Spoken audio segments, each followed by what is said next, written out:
the majesty of purity, especially against the background that the last remnants of unclean spirits are still trying to do their mischief in my soul, touches and shakes me deeply.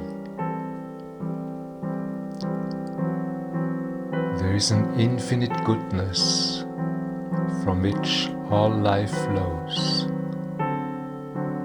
And this goodness is so perfect that it itself completely merges and disappears in its manifestation, life.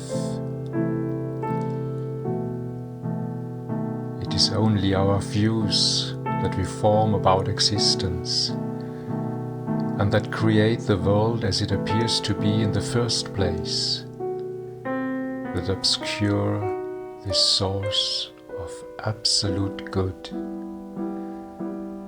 and thus bring all harm into the world.